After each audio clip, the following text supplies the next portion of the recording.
Well, hello everybody. We are back in our EmuVR retro gaming bedroom for another video. It's been a while since I've done a video in EmuVR, but I'm very happy to be back. Very happy to be here in the headset, even though I look very strange on the camera. I'm going to be peeking up like this to make sure I'm in frame and I'm not smacking into this microphone right here. But other than that, we should be good to go. So what we're doing today is we're going to look at a very special game that very few people have played, myself included, as you probably saw in the title. But before we do that, if you are interested in this retro gaming bedroom, which houses all kinds of emulators for the NES, the Sega Genesis, I've got a Super Nintendo, PlayStation 1 and 2, N64, GameCube, the list goes on. You can just play emulated games inside this virtual space.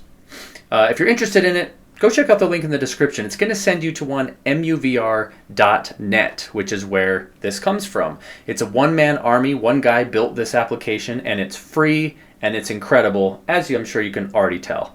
So if you want more details on that, check out his website for the application itself down in the description. And definitely think about supporting him because, I mean, look at this. Look at this. And if you end up getting it, check out my other EmuVR videos, which there are plenty of, including a step-by-step walkthrough of how to set all this up for yourself. Okay, so let's get to the game. Over here on my shelf, I have, by my NES games, oh, I'm bumping into the microphone already, a special box right here. You see this? Let's check this out. What is this? Ooh, let's get in the light. Metroid Rogue Dawn. This game does not actually exist. This is what's called a ROM hack, which, if you're unfamiliar with ROM hacks, it's basically taking a ROM, a game file, and editing it, you know, homebrew style. And that could be from doing things as simple as making it easier, you know, rearranging a few levels or something, or as complicated as completely building a brand new game using the engine that the original game was built on, which is what this is. There's plenty of games like this, ROM hacks that is, but this is hailed as one of the best as far as the Metroid series goes. Now, I created this box art. I didn't create the art itself, I just Google imaged that. Some other awesome person did that art. And the art that's on the cartridge, which you'll see, but I designed this box. That's a better way to say it. I designed this custom box for it. Let's pop it open and take a look at the cartridge, and then we'll jump in and take a look at the actual game. Let's see, let's put this on the VCR right here, in the light. Okay, so this is called, again, Metroid Rogue Dawn. It is a prequel to the original Metroid. And this is the text I pulled directly from the creator of the ROM's website. By the way, if you're interested in playing this ROM hack, either in EmuVR or any other emulator you have, I will put a link to the description to this person's ROM site for this page. So you can take a look for yourself. But I did not write this text. This is all from him as well. It says, Ridley's best kept secret, a rogue human agent. Taken as a child from a galactic Federation colony obliterated by Ridley's faction, sound familiar, you Metroid fans? She was initially just another test subject slated to undergo horrific experiments. Ridley decided to instead manipulate and mold her into a weapon, his first servant and dark agent. Primed yet untested, she is sent out on her own zero mission. Where's my air quotes? Zero mission. She will retrieve a newly discovered biological specimen in the possession of a Federation research crew orbiting planet SR-388 and prove her worth. Her name is Dawn Aron. Dawn Aron. Is this Samus's mom, sister? I actually don't know. I've never played this, but it looks incredible. It looks absolutely incredible. There's some screenshots in the back here I Google imaged as well. Let's bring it under the light here. From the game, it looks very cool. I mean, you can see it's got a better color palette than the original Metroid. And from what I understand, you know, as most ROM hacks go, using modern technology, they usually perform better and look better and have better frame rates and more animations and all that stuff than actual NES games had. So let's check it out. But before we do that, one last thing. We got to check out the cartridge itself. Ooh, check it out. Now, obviously, completely different art style, completely different artist, even a completely different rendition of Dawn Aron This one's like blonde. This one has like gray hair. But I really liked this other image I found. Again, I had nothing to do with this art itself. I just pulled it from Google. But she's got like silver hair and like it's like this total like 1960s like sci-fi picture, which I loved because this reminded me of like the original Mega Man art for the NES, right? It's just super cringe and like super old school. So anyway, why don't we check this out? I'm going to take my headset off, but we are going to go ahead. I'm hitting the microphone again. I'm sorry. We're going to go ahead and pop this in the NES. And before we power it on, we're going to go to flat screen pancake mode so I can actually see your face and we can play this a little bit better. Let's go! Okay, we're back. I'm back. We are in the virtual bedroom again, but this time we're on pancake mode. I'm going to flip the lights off here. The virtual lights, that is. So we can see it a little bit better on this screen. Let me line this up for you.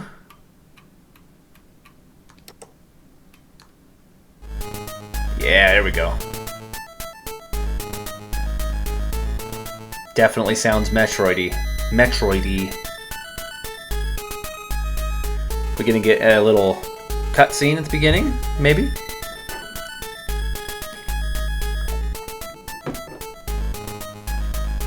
Incoming transmission from General Ridley.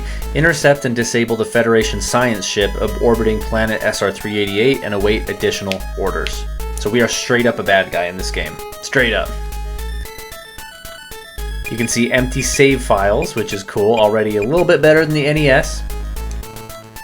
Now we're not going to play a ton of this. I'm just going to sort of show you what it looks like. Destination, arrival, planet SR-388, hibernation, sleep cycle terminated. So we just woke up from hypersleep. Come to the left here, you can see some credits. That's kind of cool. So I'm in my space pirate ship, I suppose. Very cool graphics. You can see it's very true to the original. Some space pirate statues, it looks like.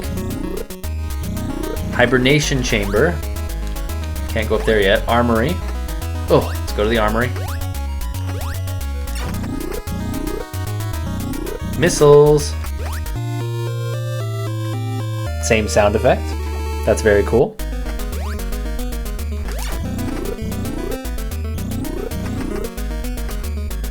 Main core. Let's come here. Warning, biological infestation detected in main core. Can I not get up there? Can't get up there yet. I don't think so. But as you go further down the ship, you've got the sick bay, which is where you can restore your health. Nice. We haven't been hurt yet. You've got the control room over here.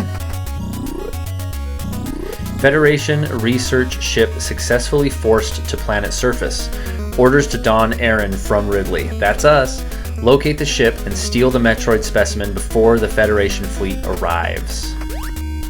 Pretty sick. Oh, planetary scan complete. Press start for map. That's so cool. That would have been handy in Metroid 1, wouldn't it have been? And look, there's a mini-map up in the corner. That's amazing. I don't know if these guys are supposed to be like my comrades flying the ship or if they're like statues. I assume they're like part of the architecture. Planetary access lift 2 and lift 1.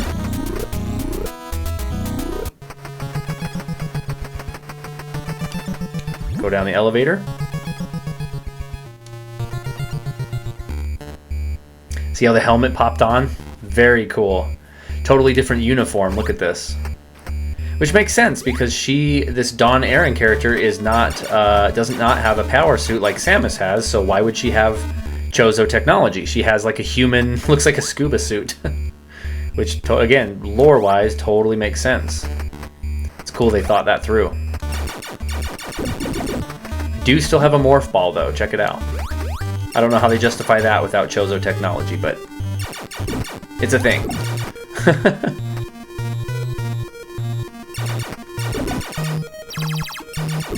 It totally like drops frames when you're shooting too much, just like the original. Ah! Wasting my missiles. Good thing there's more right here. But even just look at the lighting, like this little lantern right here. I mean, this is... It seems like an NES game, but when you take a second look at it, you're like, wait a minute. This is not an NES game. This is much better than the NES could have pulled off.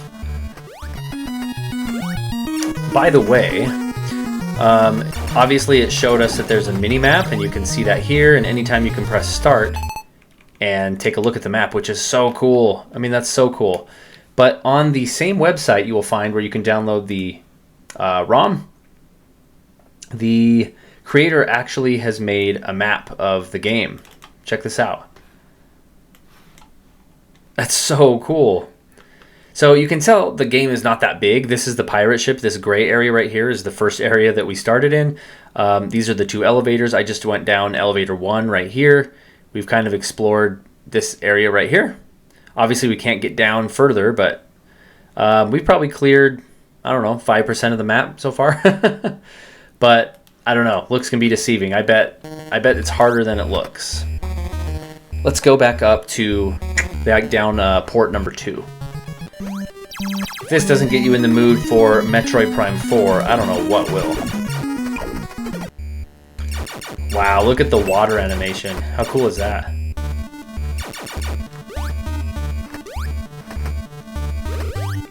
Oh, that hurts me. That is not water. That is toxic waste of something, of some kind.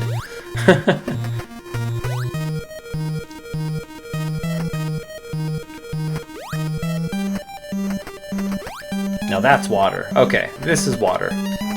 Safe water. New music. Let's listen to this.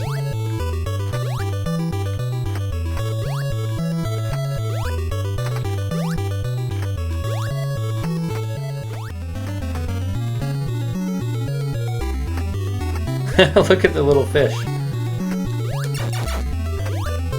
They're just chilling. I can't shoot them. Boom. There's a health replenishing thing. Oh, cool. Look, there's a little cadet. A human person. So check it out. I know we've just been playing for a minute, but let's look at the map again. I've now done the pirate ship, and we came down into the second one, Desolate Surface, and we're clear down in the underwater caverns right now. Let's see, we've got to be somewhere down here, like right at the top of the underwater caverns. But you can see again, it's a pretty massive area. But you've got Chozo Jungle, Chozo Ruins, Federation Science Ship, that's the objective, right? Boneyard, that sounds cool. Metroid Hive, that sounds amazing. And there's some shafts, some elevator shafts that go out of these areas as well. Go down like this, so I'm wondering what those are. Very cool though, very cool. So I'm obviously not going to play like the whole game. I'm not going to go, I just kind of wanted to show what it looked like and what it plays like. But let's throw up a clip here in the end. We'll take a look at like somebody else playing it on YouTube so you can just see a couple more areas really quick. And we'll maybe call it a night. With that, check this out.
Alright guys, well thanks for checking out with me tonight Metroid Rogue Dawn. That is an awesome NES ROM hack made by, I found their names, Snarfblam, Optimon, and Grimlock. Very excellent work, you guys. Keep it up. Once again, all the information to this ROM and their webpage and everything is down in the description, along with my email. So you can ask me anything you need to, especially about EmuVR. If you want to get into this and creating this room, a lot of these special assets you're seeing on the screen, like the game boxes, all that good stuff, is actually all shared as user-generated content inside a locked Discord channel, the EmuVR official Discord channel. If you want to get in there and really deep dive into EmuVR, please let me know. I'll see if I can get you an invite link.